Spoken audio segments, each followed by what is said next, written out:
Paz do Senhor, amados. A gloriosa paz do Senhor a todos. Vocês, posso lhes fazer umas perguntas? Vocês gostam de pecado? Por quê? Traz muita coisa ruim. O pecado, o que é? A transgressão da lei. Aleluia. Na verdade, o pecado é você infringir a lei. No caso, se eu tomar uma multa, eu estou infringindo a lei. Eu terei pena. E no caso, a pena pode ser um valor exagerado. E no caso, o pecado, o salário do pecado é morte, mas o dom gratuito de Deus é a vida eterna em Cristo Jesus. E pecado tem tamanho? Tem. Não. O pecado, pode falar. O pecado não tem tamanho. O único pecado imperdoável, Marcos 3:29, a blasfêmia contra o Espírito Santo de Deus. Vou falar-lhes 1 Pedro, capítulo 4, versículo 1 até o 6. A morte para o pecado e a pureza da vida. Ora, tendo Cristo sofrido na carne, armai-vos também vós do mesmo pensamento, pois aquele que sofreu na carne deixou o pecado. Ou seja, Jesus Cristo pecou alguma vez? Ele se fez carne, mas ele nunca pecou.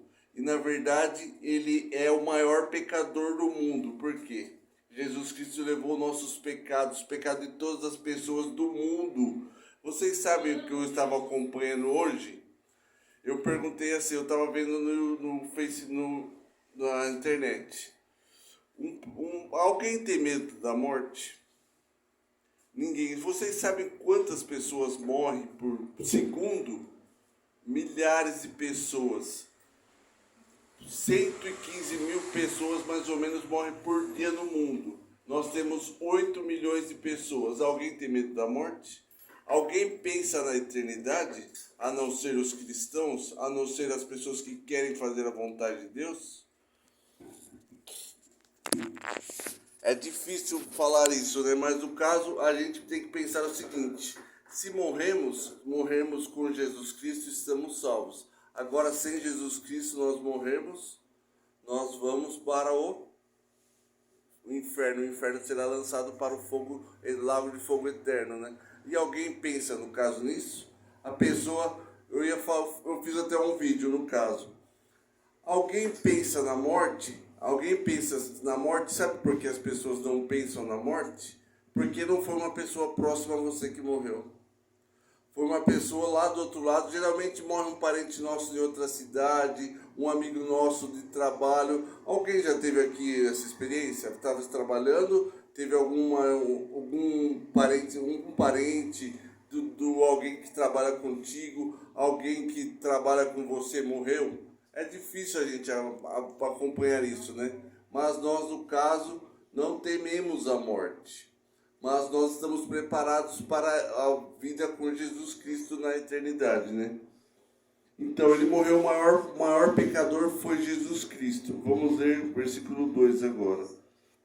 Ele deixou o pecado, pois ele nunca pecou, para que no tempo que vos resta na carne, já não vivais de acordo com as paixões dos homens, mas segundo a vontade de Deus. Porque quais são as paixões dos homens?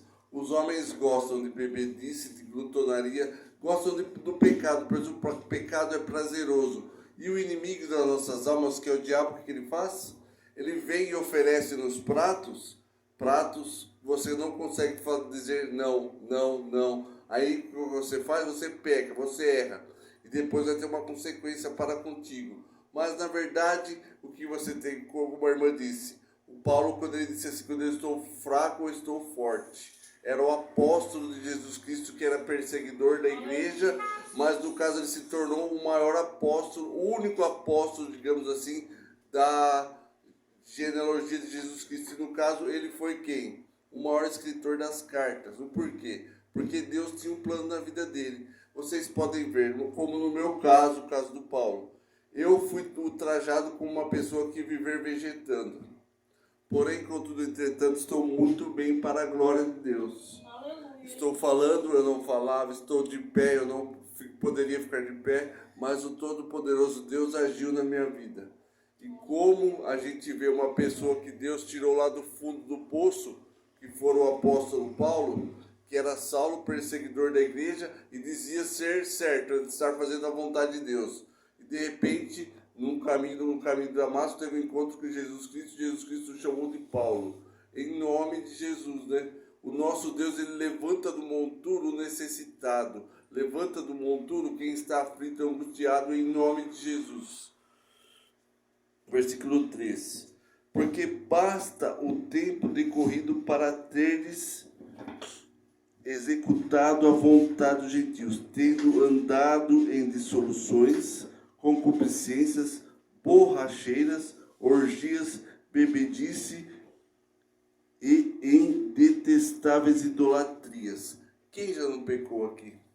Nós não éramos nova criatura, nós não íamos em baile, no forró, nós íamos na balada, nós bebíamos, nós fomos ultrajados como as pessoas disseram: o que você está fazendo aí na igreja? Você é louco? Você era um homem que bebia, que ia para o baile, por que você está aí agora? Porque eu sou uma nova criatura, eu fui lavado e remido pelo sangue do Cordeiro de Deus. Hoje, isso já não me interessa mais. Eu quero fazer a vontade de Deus. Por quê?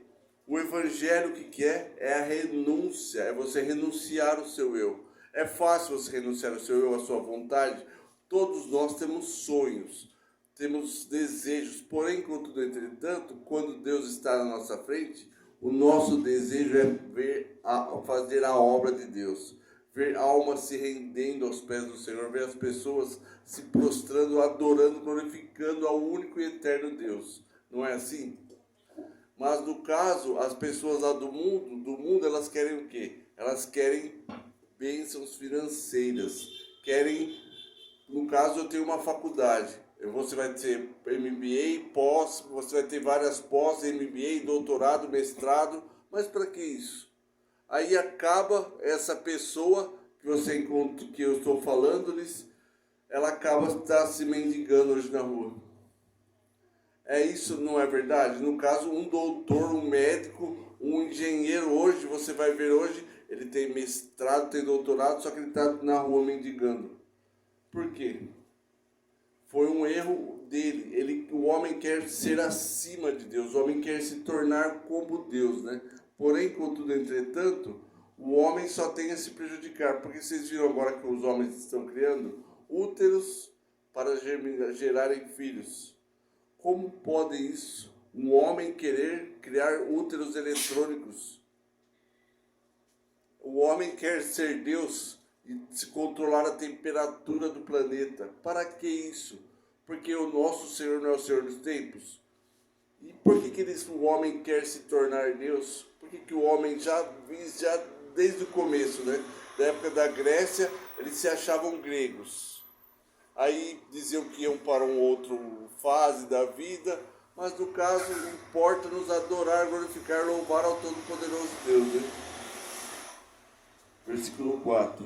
Por isso, difamando-vos, estranho que não concorrais com eles ao mesmo excesso de devassidão.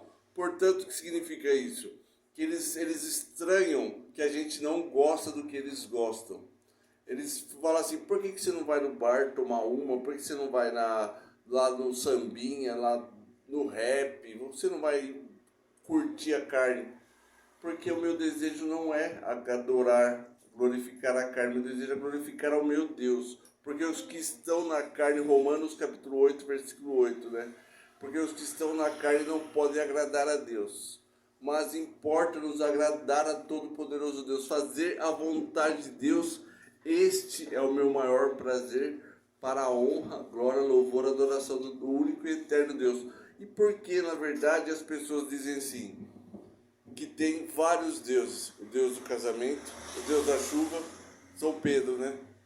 Por que fizeram isso? Porque o inimigo é astuto. O inimigo quer tirar as pessoas do foco, do alvo que é Cristo. E quer enganá-las, quer usá-las da maneira que elas... Ah, você vai casar, Santo Antônio, eu acho, né? Por que vai fazer isso? Para poder tirar-nos do nosso alvo. Mas nós que somos conhecedores da palavra de Deus, importa-nos adorar, glorificar, louvar, honrar o nosso único e eterno Deus. Jeová Rafá, Jeová Jireh, Jeová Nissi, Yahvé Tzedequenu, Yahvé Shalom. Glória seja dada a Deus, né?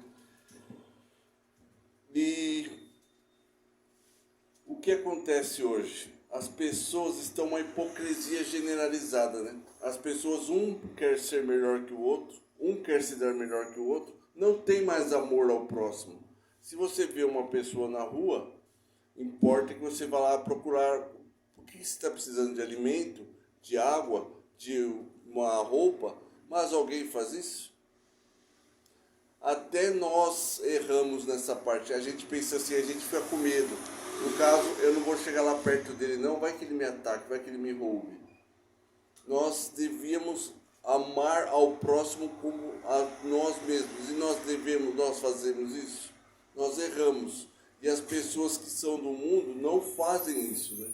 Elas ultrajam os mendigos como pessoas más, pessoas que foram antigos assassinos, pessoas ruins. E posso falar-lhes uma coisa? Vocês já viram um mendigo sem cachorro?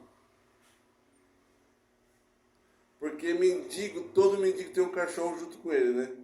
O porquê? Porque o cachorro é a família dele. Daí ele pega, abraça, beija o cachorro. E se o cachorro dele morre, ele quer morrer. E na verdade, por quê? Porque o mendigo não tem família. E todos o tratam como uma pessoa má, uma pessoa ruim. Ele vai querer abraçar, ele vai querer ficar com aquele cachorro. E ele vai fazer de tudo pelo cachorro. E o cachorro faz de tudo por ele.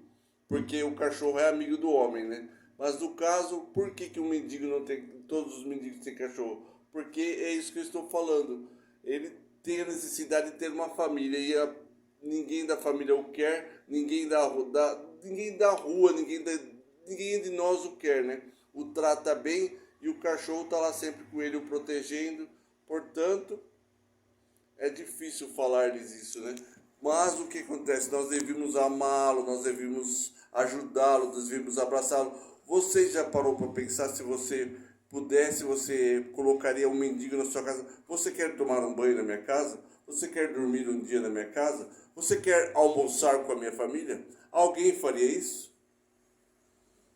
Seria muito difícil isso ocorrer. Eu nunca vi isso. As pessoas, como eu estou falando, eu não vou colocar um mendigo dentro de casa, ele vai roubar. Não vai roubar, ele vai querer matar meu. Ixi, vai querer roubar tudo aqui. Não vou fazer isso não. Já viu? O quê? Ah lá, que bênção. Sua avó não foi corajosa, ela foi usada por Deus. Ela foi abençoada, ela trouxe um morador de rua para dentro da sua casa. Mas ele ficou lá ou... Ficou lá por uns 3 meses. Glória a Deus, né? Tá vendo? Ela não é corajosa, ela é uma mulher de Deus. Porque, na verdade, ele não roubou nada dela. Ele não foi amado como a si mesmo. Aí, olha que bênção. Sua avó é uma mulher muito abençoada. Mas, no caso, eu nunca tinha ouvido falar nisso. Porque, no caso, se eu tentar colocar alguém dentro de casa, meu pai vai falar assim, você vai pra rua, então. Ou vai falar assim, os dois vão pra rua. É o que eu tenho para falar disso. Mas no caso é difícil a gente falar isso, né? Por quê? No caso, um mendigo ele é ultrajado como um criminoso. Não é mendigo, todos são amorosos. Eles são pessoas carentes que necessitam de amor. E a gente os trata como assassinos, pessoas que são drogados, que usam droga, que não querem saber de amor, que só roubam. O porquê disso? Mas a sua avó é muito abençoada em nome de Jesus. Ela vai receber o galardão dela nos céus. Mateus capítulo 25. Quando tive fome, deste-me de comer. Sede, deste-me de beber. Estavas nu, me vestiste. Enfermo, foste me visitar. Senhor, mas quando foi que te fizemos isso? Todas as vezes que fizeste a um desses meus pequeninos, a mim o fizestes. Portanto, se a gente ajuda qualquer pessoa, nós estamos fazendo para Deus. Estamos guardando os tesouros dos céus, né? Onde a traça e a coroa e o ferrugem não roubam nem minam, né? É difícil a gente falar isso, né? Mas no caso, se a gente for falar para uma pessoa que é do mundo, você tá louco que eu vou colocar um mendigo dentro de casa? Um dia, um banho, qual que é o problema? Vai gastar água? Vai ficar muito mais cara a conta de energia, de água da sua casa? No caso, ninguém aceita este mundo do jeito que é, né? Os quais, versículo 5, os quais hão de prestar contas àquele que é competente para julgar vivos e mortos. Na verdade, nós somos assim, né? Você está muito errado, irmão. A gente só aponta o dedo. Aquele pessoal ali está no bar, ô louco, mas por que beber tanto assim? Por que a gente tem que apontar? Em vez de ir lá abraçá-lo, ô irmão, você não quer vir à igreja? Por que nós não tiramos esse nosso apontar, o nosso julgar? Porque Deus há de julgar eles. Os vivos e os mortos. Quem já morreu vai ser julgado por Deus também. A gente está dormindo no seio de Abraão ou no Hades.